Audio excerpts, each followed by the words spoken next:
खिलाइए, सबको रिझाइए।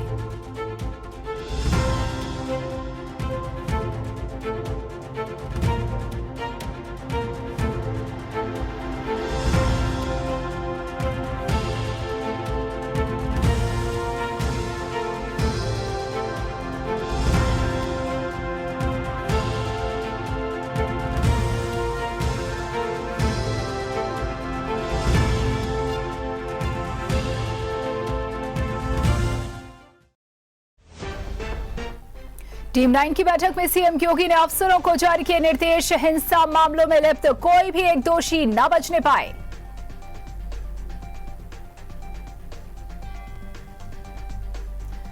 सीएम योगी आदित्यनाथ ने कानून व्यवस्था को लेकर बुलाई बड़ी बैठक, शाम 5:30 पर सीएम आवास में होगी बैठक।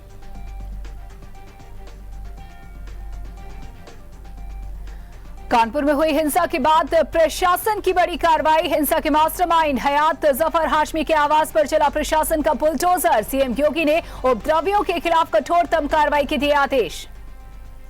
हावड़ा में लगातार दूसरे दिन भड़की हिंसा, दंगाइयों ने की पुलिस पर पत्थरबाजी, कई पुलिसकर्मी घायल, हिंसा प्रभावित इलाकों में धारा 144 लागू। झारखंड रांची में हिंसा के दौरान जख्मी 2 लोगों की मौत, गोली लगने के बाद अस्पताल में थे भर्ती।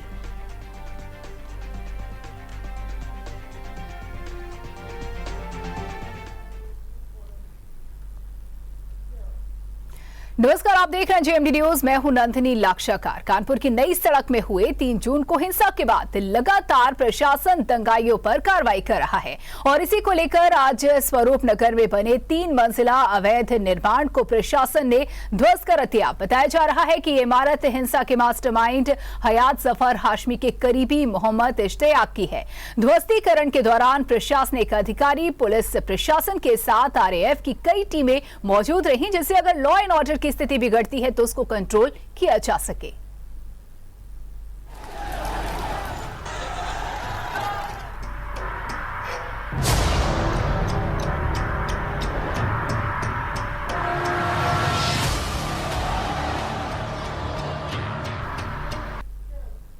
और इधर प्रयागराज हिंसा के मास्टरमाइंड जावेद अहमद उर्फ पंप को हिरासत में लिया जा चुका है। वो पूरी हिंसा की योजना बनाने वाला बताया जा रहा है। उसके मोबाइल में कई अहम सबूत भी मिले हैं। फिलहाल पुलिस उसकी भूमिका की जांच कर रही है। पुलिस ने हिंसा में संलिप्त आरोपियों के खिलाफ शिकंजा कसना शुरू कर दिया है। एसएसपी अजय कुमार ने बताया कि करीब 5000 अज्ञात और 70 नामजद आरोपियों के खिलाफ मुकदमा दर्ज किया गया है और इसके खिलाफ गैंगस्टर एक्ट और रासुका के तहत कार्रवाई की जाएगी। उन्होंने बताया कि पुलिस को ओवैसी की पार्टी एआईएमआईएम के कुछ नेताओं पर भी शक है और उनकी भूमिका की गहराई से जांच की जा रही है। उन्होंने आगे बताया कि हिंसा में जो भी दोषी पाए जाएंगे उनके खिलाफ सख्त कार्रवाई के साथ गैंगस्टर एक्ट में भी कार्रवाई होगी। इसके साथ ही आगे उन्होंने कहा कि अब तक की जांच पड़ताल से ये बात सामने आई है कि जावेद उर्फ पंप ने ही युवाओं को भड़काया और पुलिस पर पत्थरबाजी के लिए उकसाया था। जावेद की बेटी जेएनयू में पढ़ती है और सीएए और एनआरसी प्रदर्शन के दौरान भी उसने भड़काऊ भाषण दिया था। इसकी भी जांच की जा रही है। साथ ही बताया गया कि अब तक आरोपियों के खिलाफ कुल 29 धाराओं में मुकदमा दर्ज हुआ है और इसके साथ ही आज कानपुर हिंसा के मास्टरमाइंड हयात जफर हाशमी की बिल्डिंग पर भी बुलडोजर की कार्रवाई की गई।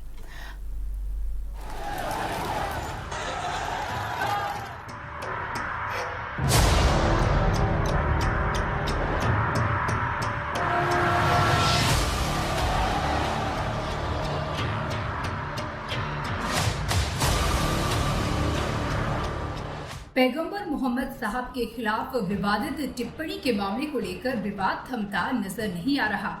बता दें कि जुमे की नमाज के बाद देश के कई शहरों में नुपुर शर्मा के खिलाफ जमकर विरोध प्रदर्शन हुआ। इस दौरान भीड़ को कंट्रोल करने के लिए पुलिस को भारी मशक्कत भी करनी पड़ी। तो वहीं यूपी के प्रयागराज समेत कोलकाता और यूपी के कई शहरों में नुपुर शर्मा और नवीन जिंदल के खिलाफ जमकर विरोध प्रदर्शन हुआ। प्रयागराज में प्रदर्शनकारियों ने पत्थरबाजी की। हावड़ा में भी प्रदर्शनकारियों ने पुलिस पर पथराव किया। इसके बाद पुलिस को आंसू गैस के गोले छोड़ने पड़े। कानपुर में 3 जून को जुमे की नमाज के बाद उपद्रव को लेकर हाई अलर्ट पर रही पुलिस के कारण वहां पर जुमे की नमाज शांति से हो गई। इसके विपरीत प्रयागराज के अटाला में जुमे की नमाज के बाद अटाला में पथराव किया गया तो सहारनपुर में विरोध जुलूस निकाला गया।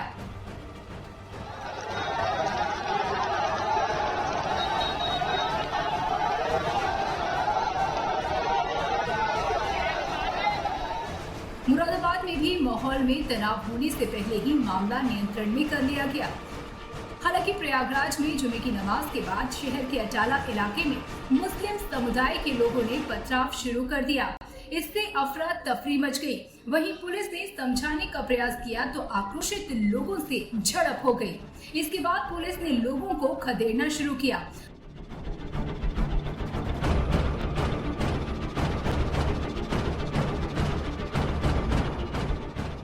पथराव कर रहे लोग गली में घुस गए। वहां से रुक रुक कर पथराव होता रहा। वहीं आरएएफ के जवानों ने मोर्चा संभाला और तब जाकर के स्थिति नियंत्रण में आ पाई। इलाके में तनाव का माहौल बना हुआ है। बता दें कि पुलिस को पुराने शहर में बवाल की आशंका थी और इसी के मद्देनजर आरएएफ को भी एक दिन पहले ही तैनात कर दिया गया था। वहीं इस घटना के बाद सभी संवेदनशील इलाकों में पुलिस के साथ ही पीएसी के जवानों को भी उतार दिया गया है। बीजेपी से निलंबित प्रवक्ता नुपुर शर्मा ने एक टीवी डिबेट में पैगंबर मोहम्मद पर विवादित टिप्पणी की थी। इसके बाद विवाद काफी बढ़ गया था। यहाँ तक कि अरब देशों ने भी नुपुर शर्मा की टिप्पणी की निंदा की थी और इसके बाद बीजेपी ने नुपुर शर्मा को पार्टी से निलंबित कर दिया था। विवाद बढ़ने के बाद नुपुर शर्मा ने भी माफी मांगी थी और अपना बयान वापस ले लिया था। उन्होंने कहा था कि मैं अपने शब्द वापस लेती हूँ। उन्होंने कहा कि मेरी मंशा किसी को ठेस पहुँचाने की नहीं थी। अगर मेरे शब्दों से किसी की धार्मिक भावनाओं को ठेस पहुँची है तो मैं अपने शब्द वापस लेती हूँ।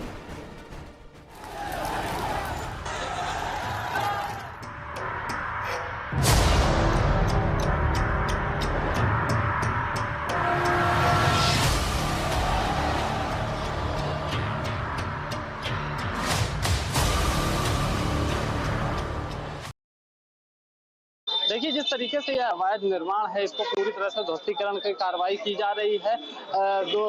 2003 में इस बिल्डिंग को सील किया गया था, लेकिन उसके बावजूद ये बिल्डिंग यहाँ अंदर ही अंदर इस बिल्डिंग का काम चलता रहा था। लगातार इस बिल्डिंग को नोटिस दिए जा रहे थे लगातार, लेकिन उसके बाद भी इसमें काम चल रहा था यहाँ पर। और अब दिखाना चाहेंगे किस तरीके से पुलिस प्रशासन यहाँ पर मुस्तैद है। यहाँ पर पुलिस प्रशासन है, केडीए के अधिकारी हैं। सर से ही बात करेंगे। केडीए के अधिकारी यहाँ पर खड़े हुए हैं। सर, यहाँ पर जिस तरीके से देख सकते हैं किस तरीके से यहाँ पर पुलिस प्रशासन यहाँ पर मुस्तैद है। लगातार आरएएफ की टीमें भी यहाँ पर खड़ी हुई हैं जो इस बिल्डिंग को ध्वस्तीकरण के लिए यहाँ पर आई हुई है।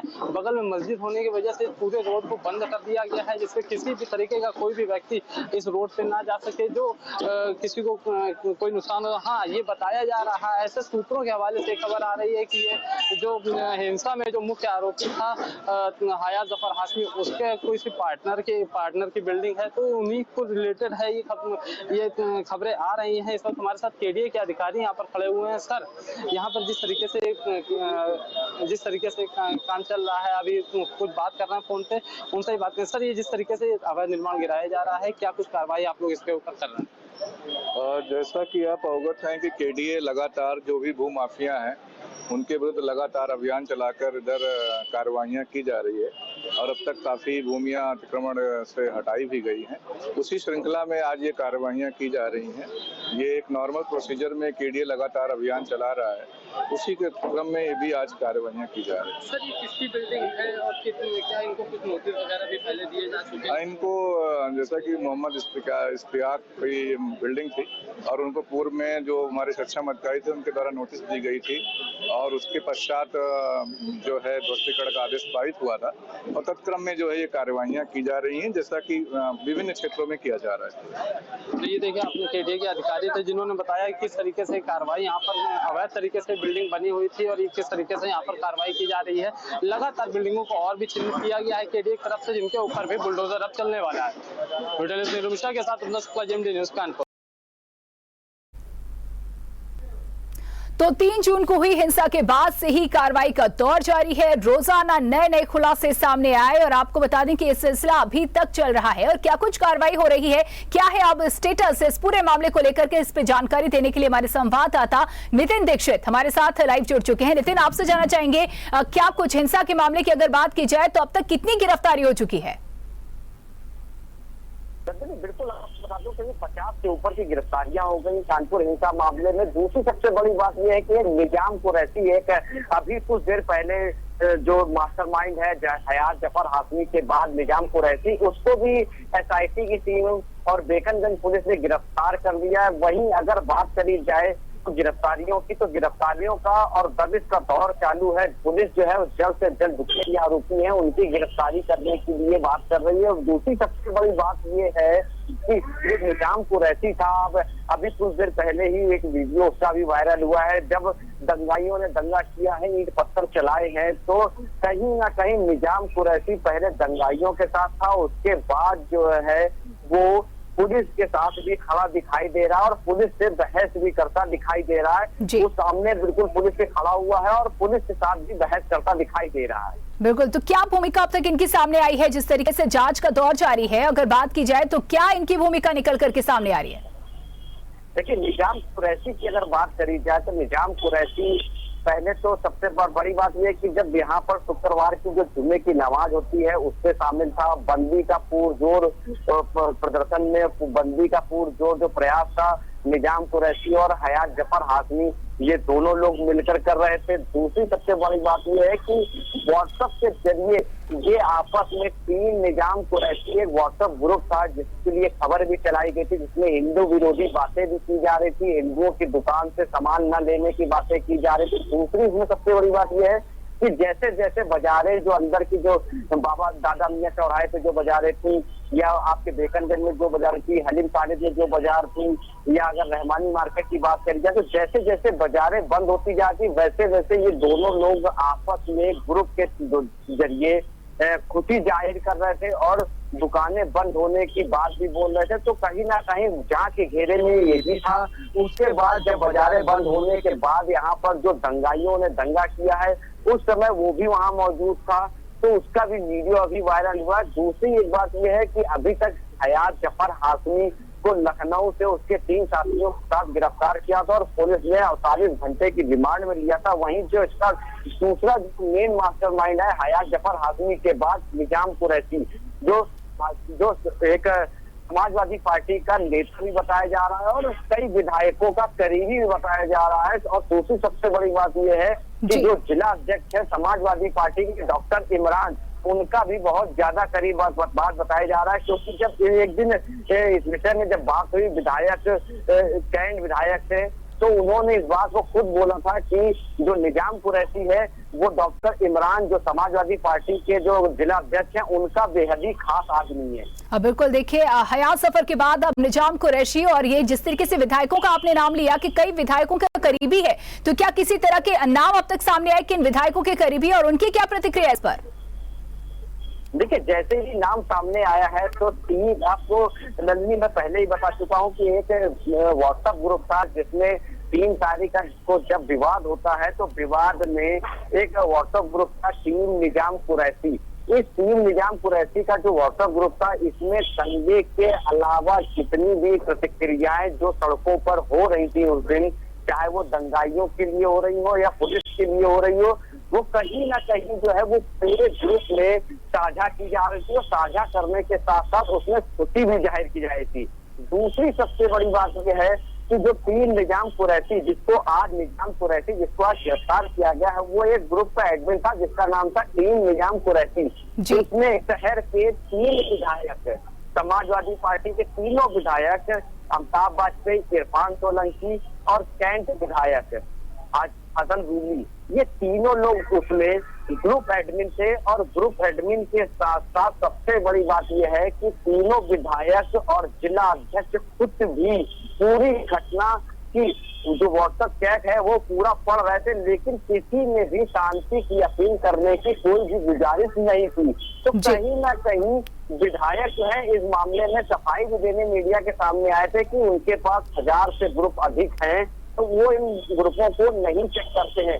हाँ, जैसे ही लेकिन मीडिया में ये खबरें चलती हैं, चलने के बाद 3 विधायक तो ग्रुप से लेफ्ट कर जाते हैं, जो एग्जिट कर जाते हैं। लेकिन अगर बात करी जाए टीम निजाम कुरैशी की आज भी, तो सीतामऊ के जो विधायक हैं इरफान सोलंकी, वो आज भी उस ग्रुप में एडमिन के तौर पर अभी भी काबिज हैं। ये बड़ी बात आपने बताई कि आज भी एडमिन के तौर पर उस ग्रुप में काबिज हैं। आखिर क्या प्रतिक्रिया यहाँ पर बहुत महत्वपूर्ण हो जाती है। जिस तरीके से ग्रुप में जो चैट चल रही थी, जिस तरीके से एक धर्म के खिलाफ बातें हो रही थी, हर एक कंटेंट आपत्तिजनक था, बावजूद इसके मामला प्रकाश में आने के बाद आज भी एडमिन है। क्या स्टैंड है उनका?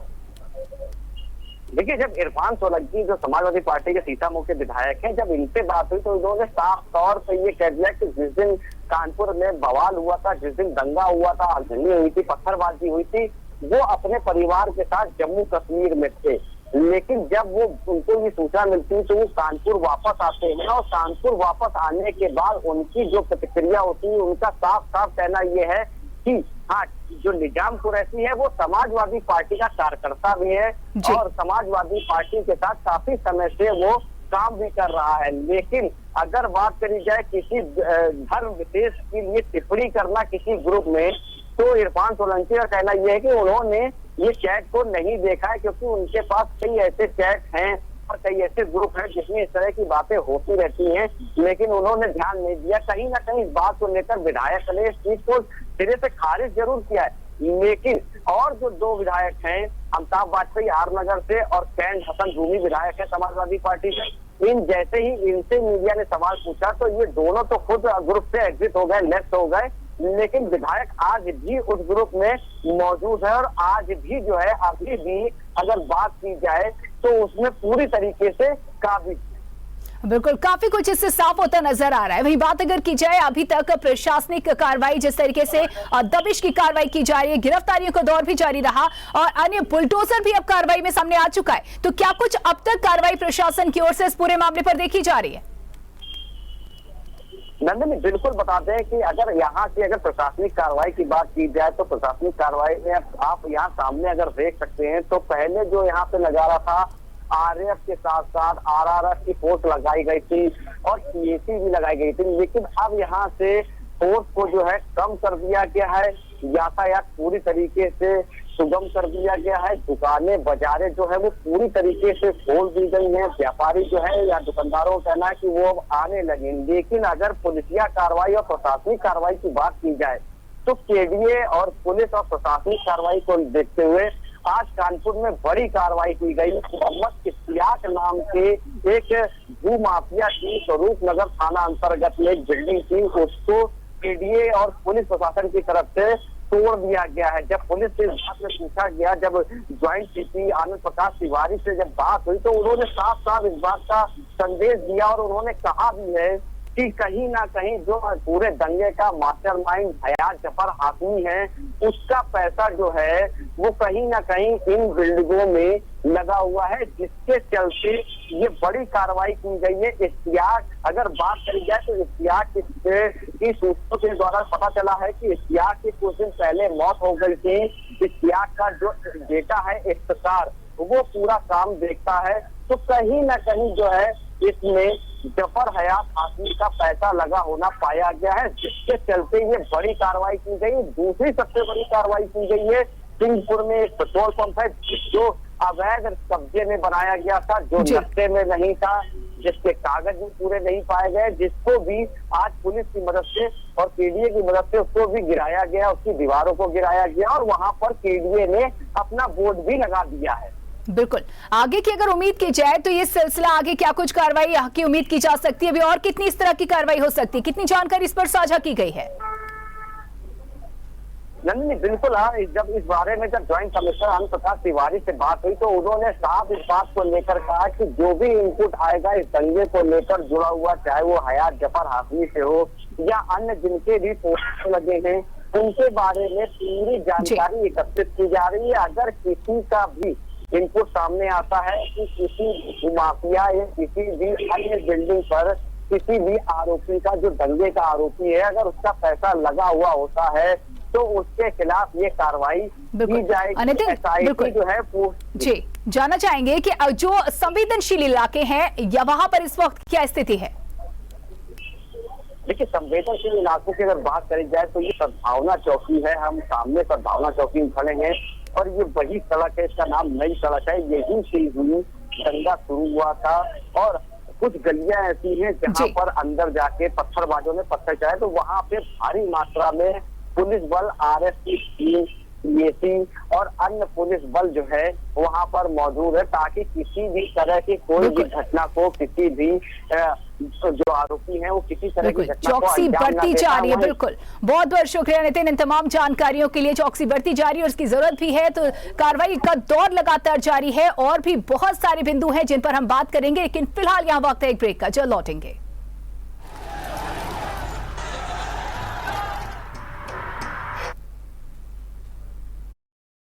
भेंगापन और आंखों के कैंसर का इलाज पिछले 5 वर्षों से किया जा रहा है।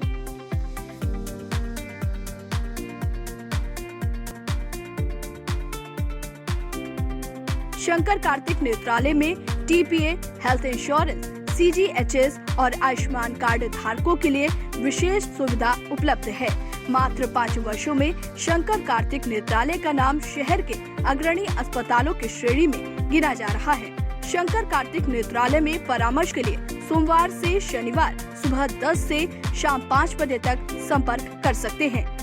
पता 14/73 DG गर्ल्स कॉलेज के सामने VIP road, civil lines, Kanpur. संपर्क करें 63900762 7703006602। उड़ रही जुल्फे घनेरी घटाओं सी, लूट लूट जाए हैं दिल कुड़ियों के। सुंदर घने और मजबूत बालों के लिए बैद्यनाथ महाभृंगराज तेल। यूपी में ब्राइडल क्वालिटी,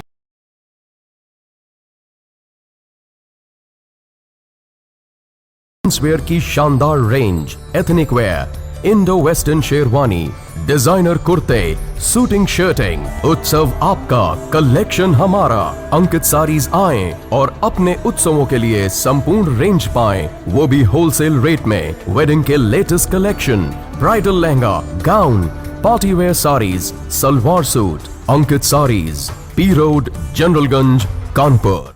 नई branch 255 Panki road, Kalyanpur. Dhanvantari super speciality hospital, दक्षिण कानपुर का एकमात्र super speciality hospital, CGHS, QCI और NABH द्वारा प्रमाणित। दक्षिण कानपुर में सभी तरह के विशेषज्ञों से सुसज्जित एकमात्र super speciality OPD, round the clock critical care expert द्वारा कवरेज एवं अत्याधुनिक मशीनों से लैस ICU। कानपुर के एकमात्र विश्व स्तरीय super speciality fully SS modular OT, सभी प्रकार के कैंसर का विश्व स्तरीय इलाज। चार धाम की यात्रा की इच्छा की बेटे से, बेटे ने भी तुरंत टिकट करवा दी, लेकिन फिर क्या हुआ शर्मा, उदास क्यों है तू? ये तो अच्छा है, अब जा दर्शन करके आ। अरे कैसे करके आऊं दर्शन? ये घुटने तो घर में एक कमरे से दूसरे कमरे तक जाने में जवाब दे देते हैं। दिल की इच्छाएं क्यों रहने दे अधूरी? Globus hospital, Kakadeo, Kanpur, dedicated super speciality hospital for joint replacement with zero error technology, age no bar, long lasting knees. Globus hospital, खुशियाँ बिना रुकावट।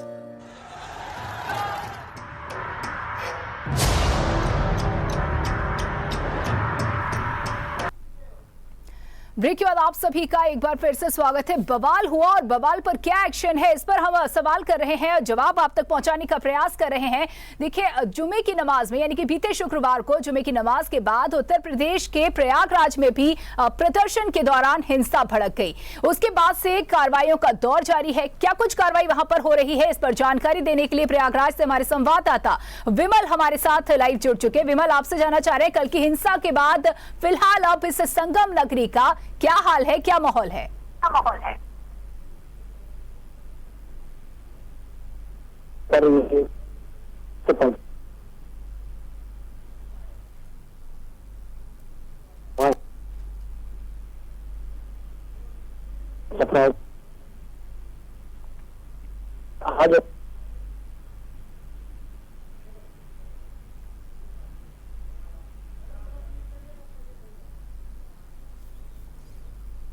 तो उत्तर प्रदेश के प्रयागराज में जुमे के बाद विरोध प्रदर्शन के दौरान हिंसा हुई, इस पर हम जानकारी अपने संवाददाता से ले रहे थे, लेकिन तकनीकी खामी की वजह से उनकी आवाज हम तक नहीं पहुंच रही। उनसे बात करेंगे, जानकारी लेंगे। बता दें कि विरोध प्रदर्शन के दौरान प्रयागराज में हिंसा भड़क गई। हिंसा को लेकर के आपको बता दें कि बवाल और हिंसा का मास्टरमाइंड जावेद अहमद उर्फ पंप का नाम सामने आया। बता दें कि मामले में एसएसपी ने जानकारी दी कि वो खुद को एक सोशल एक्टिविस्ट बताता है। इसके साथ ही इस मास्टरमाइंड जावेद अहमद उर्फ पंप के मोबाइल फोन से भी कई आपत्तिजनक सामग्री बरामद हुई है, ऐसी चीजें बरामद हुई हैं जो कि ऑब्जेक्शनल है। बता दें कि पुलिस ने इस मामले में अब तक जावेद अहमद समेत 68 लोगों को गिरफ्तार किया है और कार्रवाई का दौर अभी भी जारी है। हमारे संवाददाता विमल हमें जानकारी देने के लिए हमारे साथ जुड़ चुके हैं। विमल, आपसे जानना चाह रहे हैं क्या कुछ हाल है फिलहाल संगम नगरी का?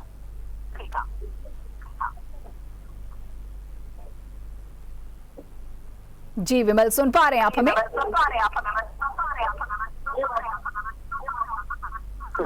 जी विमल, आवाज पहुंच रही है आप तक हमारी?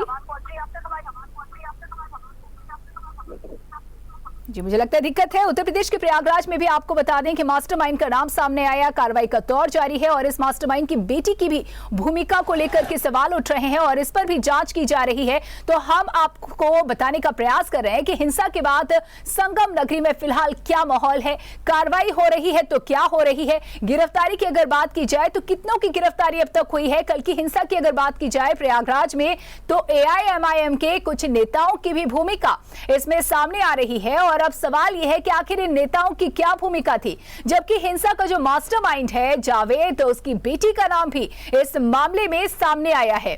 बता दें कि संवेदनशील तमाम इलाके हैं प्रयागराज में भी जिस पर मुस्तैदी बढ़ती जा रही है, तो वहीं हिंसा के बाद से प्रशासन के रडार पर तमाम लोग आ चुके हैं और उनको लेकर के लगातार नजर रखी जा रही है। तो आपको बता रहे हैं किस तरीके से जुमे की नमाज के बाद प्रदर्शन हुआ, व्यापक ये प्रदर्शन, पूरे देश के तमाम राज्यों से प्रदर्शन की तस्वीरें सामने आई। बड़ी बात यह है कि प्रदर्शन देखते ही देखते तमाम जगहों पर हिंसक प्रदर्शन में तब्दील हो गया।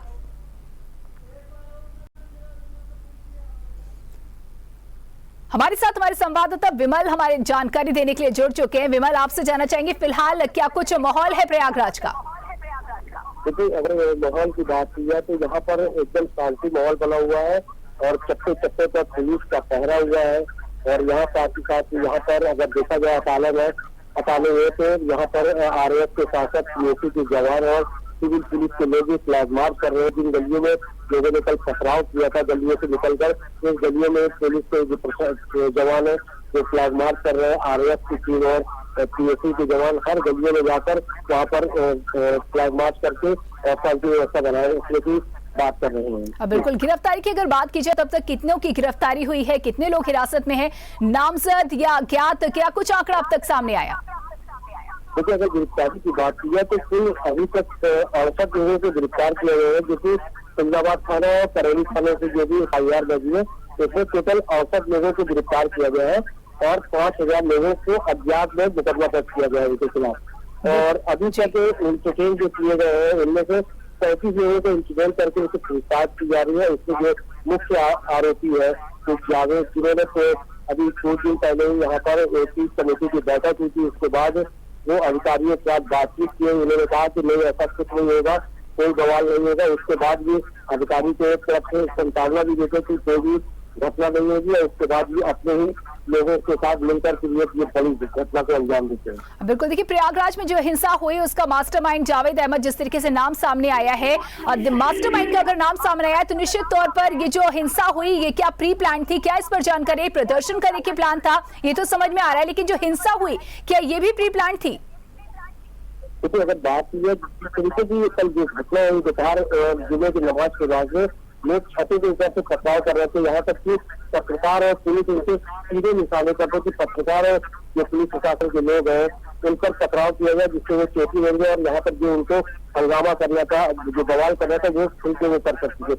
लेकिन हमारी इलाहाबाद की जो प्रयागराज की पुलिस है उन लोगों ने काफी संयम बरतते हुए यहाँ पर माहौल को शांत करा दिया। बिल्कुल, मास्टरमाइंड की अगर बात की जाए तो क्या पृष्ठभूमि इसकी सामने आई है, कितनी जानकारी इसके बारे में, किस तरह की गतिविधियों में ये संलिप्त रहता है? देखिए अभी कुछ दिन पहले सीएए और एनआरसी के जो विवाद चल रहे थे, उससे भी इलाहाबाद में यहाँ पर धरना प्रदर्शन हुआ था। और ये जावेद अहमद है जो मुख्य आरोपी है, इसकी लड़की वहाँ दिल्ली के जेएनयू में पहुंची है, वो भी एक सोशल नेटवर्क में रहती है। लेकिन बात अगर की जाए तो यहाँ पर जिस तरीके की गतिविधियां हुई है, जो हिंसा हुई है, उसका कहीं न कहीं दोनों का लिंक जरूर रहता है। और अब यहाँ पे एसएसपी अजय कुमार ने ये भी कहा है कि इन दोनों के मोबाइल को अपडेट किया जाएगा। उनके मोबाइल में कुछ ऐसी चीजें भी पाई गई है जो हिंसा के लिए उन्हें उकसाया गया। बिल्कुल। विमल, जानना चाहेंगे, जिस तरीके से ये बात कही जा रही है कि मोबाइल से कुछ ऐसी चीजें भी पाई गई हैं जो कि आपत्तिजनक है, किस तरीके की चीजें पाई गई हैं, क्या कुछ कंटेंट मोबाइल में पाया गया? देखिए अभी पुलिस अपने पास रखी हुई है, उससे अभी पूरी जांच पड़ताल करने के बाद वो मीडिया से ब्रीफ करेंगे, उसके बाद ही कुछ बता पाएंगे कि उसके मोबाइल में आखिर क्या ऐसी चीजें थी जिससे इतनी बड़ी हिंसा इलाहाबाद में हुई। बिल्कुल। देखिए हिंसा की अगर बात की जाए तो जावेद की बेटी का नाम भी सामने आ रहा है। ये बेटी जो कि जेएनयू में पढ़ती है और एनआरसी और तमाम इस तरीके की जो एक्टिविस्ट रही है उसमें भी भूमिका रही है इनकी, तो क्या बेटी की क्या भूमिका है इस मामले में? देखिए अभी पुलिस जांच पड़ताल कर रही है और जांच में ही अगर कुछ तथ्य सामने आते हैं तो कहीं ना कहीं उनकी भी गिरफ्तारी दिल्ली पुलिस की मदद लेकर यहाँ पर गिरफ्तार किया जाएगा। बिल्कुल। विमल, हिंसा में एआईएमआईएम के नेताओं के भी नाम सामने आ रहे हैं कि इनकी भी भूमिका रही है। कौन है ये नेता, कितनी संख्या में ये नेता और क्या भूमिका इनकी? देखिए बात की जाए अगर किसी भी पार्टी की, तो यहाँ पे जो प्रशासन है वो अभी साफ तौर पर किसी भी पार्टी का नाम नहीं देगा, लेकिन हाँ ये कहीं ना कहीं जो सामने आ रहा है कि एआईएम और समाजवादी पार्टी और कुछ अन्य जो दल है वामपंथी, वो इस हिंसा के मुख्य ठेकेदार हो सकते हैं। बिल्कुल।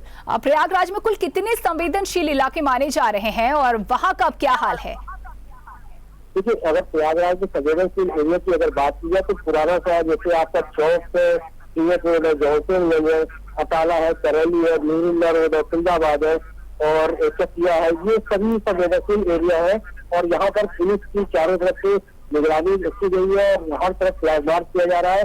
यहाँ तक कि अगर सार पश्चिमी की बात की जाए तो सार पश्चिमी में सबसे ज्यादा मुस्लिम बहुल क्षेत्र है, वहाँ पर लगातार पुलिस फ्लैग मार्च कर रही है और जो लोग अगर बाहर आ रहे हैं तो उनको धीरे से उनको बोलकर अंदर कर दिया जा रहा है कि आप लोग अभी बाहर न निकलिए। बिल्कुल। देखिए हम देख रहे हैं कि ज्यादातर जानकारियां साझा करने से फिलहाल पुलिस और प्रशासन बच रहा है, लेकिन फिर भी कल की हिंसा के बाद अगर जाना चाहे तो प्रशासन के रडार पर आखिर कौन कौन है? तो अगर बात की जाए प्रशासन के रडार पर तो यहाँ पे कम से कम 5000 अज्ञात जो लोग हैं और जो 70 लोग को अभी अवसर नहीं है गिरफ्तार किया गया।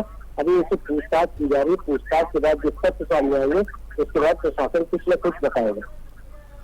बिल्कुल, शुक्रिया विमल इन तमाम जानकारियों के लिए। तो आपको बता दें कि हिंसा के बाद से तमाम लोग ऐसे हैं जो प्रशासन की अब रडार पर आ चुके हैं। संवेदनशील इलाकों की अगर बात की जाए तो स्थिति को लगातार नियंत्रित रखने का प्रयास किया जा रहा है और इस बात के दावे भी किए जा रहे हैं कि फिलहाल अब स्थिति पूरी तरह से नियंत्रण में है। आपको बता दें कि हिंसा के मास्टरमाइंड जावेद अहमद की बेटी का नाम भी सामने आया और अब प्रायोरिटी ये है कि क्या भूमिका है हिंसा के मास्टरमाइंड जावेद अहमद की बेटी की, इसको भी पता लगाया जाए और इस तरह के कितने लोग हैं जो इस तरह से एक्टिव हैं। एक्टिवली लगातार कोशिश की जा रही थी कि हिंसा को अंजाम दिया जाए और कितने पैमाने पर, कितने बड़े पैमाने पर, क्या कुछ स्ट्रैटेजी के साथ हिंसा को अंजाम दिया गया। तो जुमे की नमाज के बाद कई जिलों से झड़प की भी खबर आई। आपको बता दें कि विरोध प्रदर्शन की बात कही जा रही थी, लेकिन देखते ही देखते विरोध प्रदर्शन लगभग तमाम जगहों पर हिंसक प्रदर्शन में तब्दील होता नजर आया।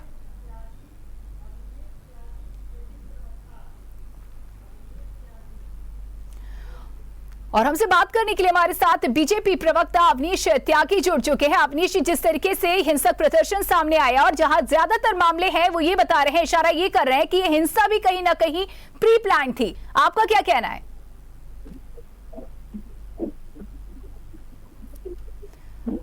अवनीश जी, सुन पा रहे हैं आप हमें?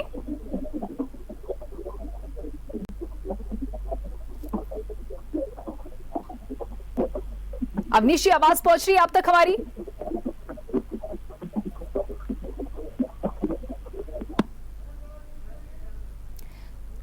तो इनसे हम बात करेंगे। आपको बता दें कि किस तरीके से लगातार प्रयागराज की अगर बात की जाए तो पुलिस ने इस उपद्रव के संबंध में खुलदाबाद थाने में और 2 करेली थाने में मुकदमा दर्ज किया। अभी हमने आपको जानकारी दी और बताया कि 70 लोगों को नामजद और 5000 अज्ञात लोगों के खिलाफ तमाम गंभीर धाराओं में 29 गंभीर धाराओं में मुकदमा पंजीकृत किया गया है। बता दें कि मामले को लेकर के ज्यादा खुलासे नहीं किए जा रहे हैं। सुरक्षा कारणों का इसको लेकर के हवाला दिया जा रहा है। बता दें कि सुरक्षा कारणों का हवाला देते हुए एफआईआर की कॉपी भी सार्वजनिक नहीं की गई है। जानकारी देने के लिए इस पर हमसे बात करने की इस स्थिति पर बीजेपी प्रवक्ता अवनीश त्यागी जुड़ चुके हैं हमारे साथ। अवनीश जी, जिस तरीके से मामला लगातार सामने आ रहा है, खुलासे भी हो रहे हैं मामले में, ज्यादातर मामले ऐसे प्रतीत हो रहे हैं कि हिंसा प्री प्लान थी। क्या आप किस तरह से देखते हैं आप इसे? ये तो बिल्कुल जाहिर बात है, ये हिंसा नहीं है, शैतानी और शरारत जो एक देश लोगों को स्थिति तक पहुंचा दिया है। ये एक सोची समझी साजिश का नतीजा था कि कानपुर में जो घटना हुई वो भी सोची समझी साबित हुई है।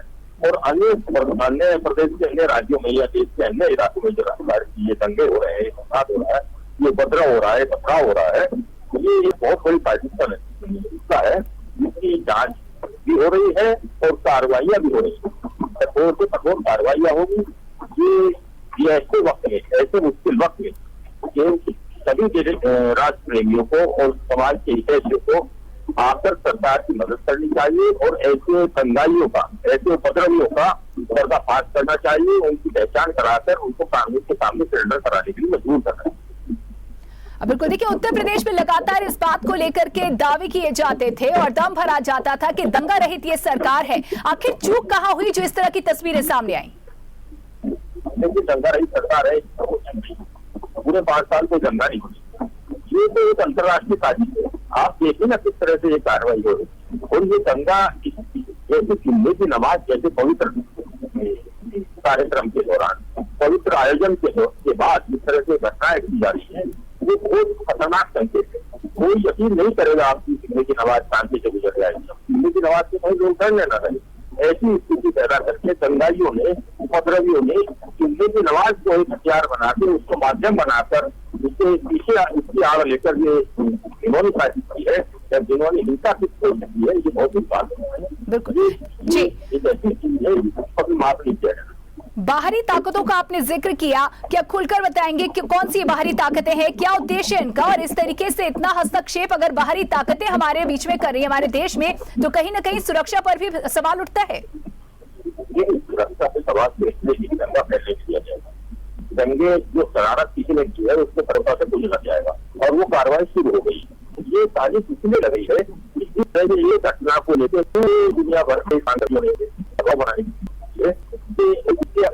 घटनाएं शुरू हुई है। ये घटनाएं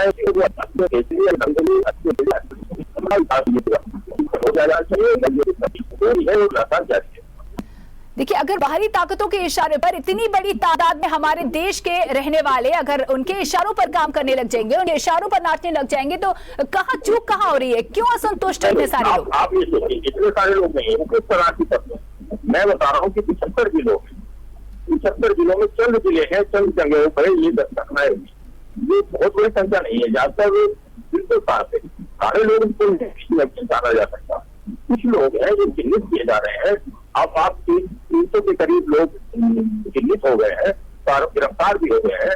इससे बड़ी संख्या में, बहुत बड़ी संख्या में समाज के लोग नहीं है। बहुत जगह शांति से काम हुआ है, लखनऊ में शांति से काम हुआ है, गाजियाबाद में शांति से हुआ है, नोएडा में शांति से हुआ है, मेरठ में भी अमूमन शांति रही है। ये कुछ जिलों में वो सीमा लांग गए।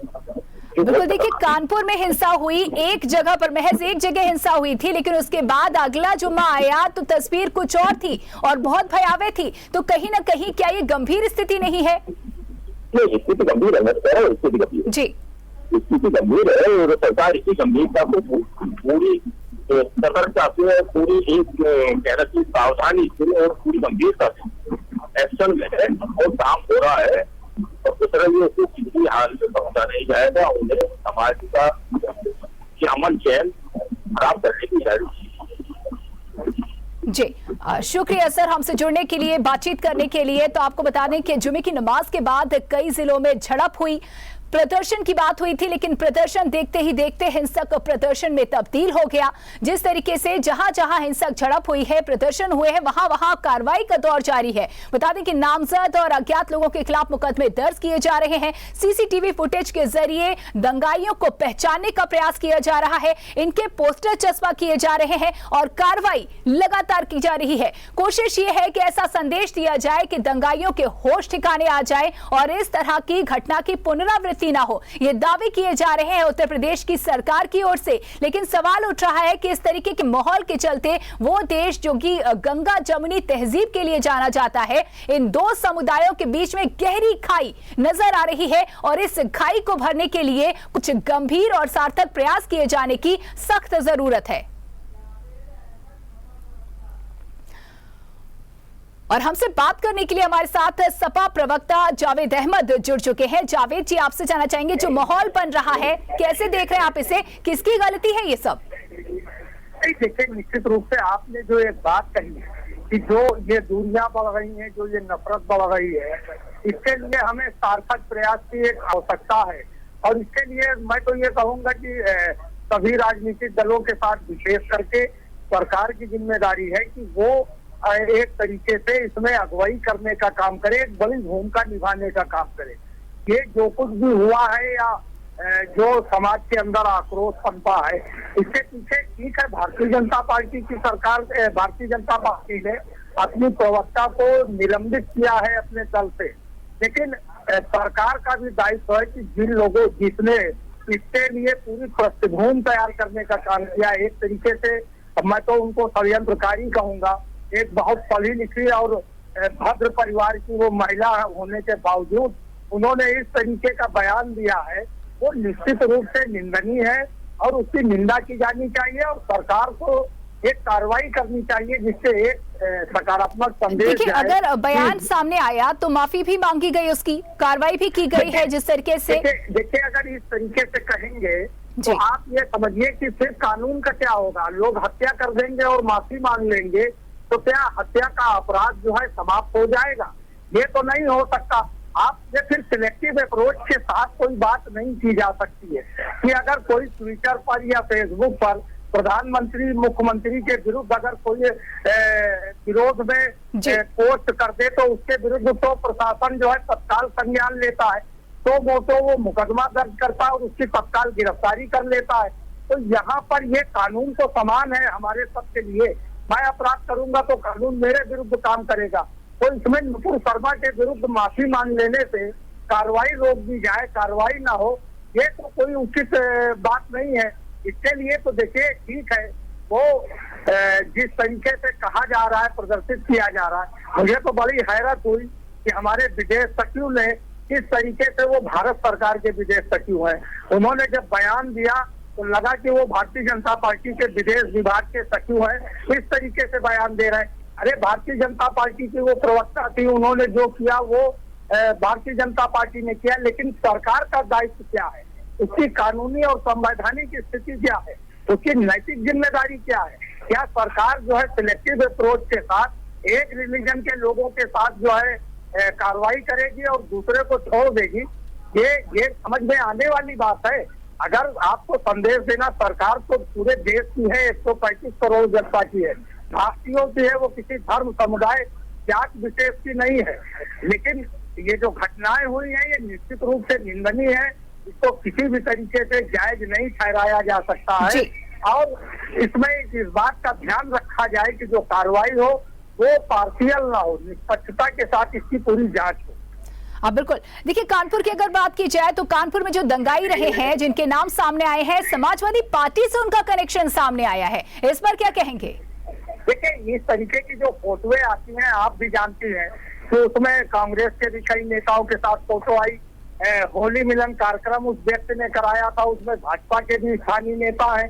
इस तरीके की फोटोओं से अगर आप पार्टी विशेष को जोड़कर अगर कोई राजनीतिक लाभ भारतीय जनता पार्टी लेना चाहती है तो उसको अपने गिरेबान में भी झांक लेना चाहिए। अब बिल्कुल जिस तरीके से आप बोल रहे हैं कि देखिए अब फोटोएं हैं वो तो कोई भी खिंचवा सकता है और वो वायरल भी हो जाती है, लोगों से शेयर करते हैं, उससे सीधा सीधा सरोकार सामने नहीं आता। लेकिन जब अगर संबंध सामने आते हैं, अगर कोई सक्रिय कार्यकर्ता है पार्टी का, तो पार्टी के तौर पर क्या कुछ कार्रवाई आपकी ओर से की जानी चाहिए, समाजवादी पार्टी की ओर से? देखिए, हमारी तरफ से जो एक व्यक्ति का नाम आया और उसको पार्टी ने देखा और जांचा कि ये पार्टी का सदस्य है, उसको तत्काल पार्टी से बर्खास्त करने का काम किया गया। हमने निलंबित नहीं किया, हमने बर्खास्त भी की है। और भारतीय जनता पार्टी ने इतना बड़ा बयान देने वाली नुपुर शर्मा की सदस्यता को केवल होल्ड किया और कुछ नहीं किया। क्या ये बर्खास्तगी और निलंबन ये क्या एक समान हो सकते हैं? शुक्रिया हमसे जुड़ने के लिए, अपनी बात रखने के लिए। तो सपा प्रवक्ता जावेद अहमद हमारे साथ जुड़े, उन्होंने कहा कि साफ तौर पर जो कार्रवाई की गई है नुपुर शर्मा के खिलाफ वो नाकाफी है और यही वजह है कि देश भर में एक समुदाय विशेष में आक्रोश देखा जा रहा है और उचित कार्रवाई की मांग की जा रही है। देखिए, प्रदर्शन करना अधिकार बनता है आपका, लेकिन जिस तरीके से यहाँ पत्थरबाजी की जा रही है, आगजनी की जा रही है और जो हमारी संपदा है उसको नुकसान पहुंचाया जा रहा है, निश्चित तौर पर ये निंदनीय है और इसके खिलाफ हम जाते हैं और अपील करते हैं कि प्लीज प्रदर्शन करें पर हिंसक ना हो। तो बवाल पर क्या एक्शन हो रहा है ये हमने आपको बताया और क्या कुछ इस पर प्रतिक्रियाएं हैं प्रवक्ताओं की जो तमाम पार्टी से बिलोंग करते हैं, ये हमने आपको बताया। फिलहाल इस खास पेशकश में इतना ही, दीजिए इजाजत, नमस्कार।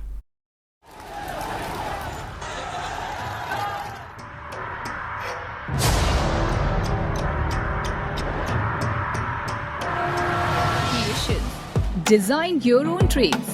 Latest trends, designer wear salwar suit, party wear dresses, high class boutique suits. Come and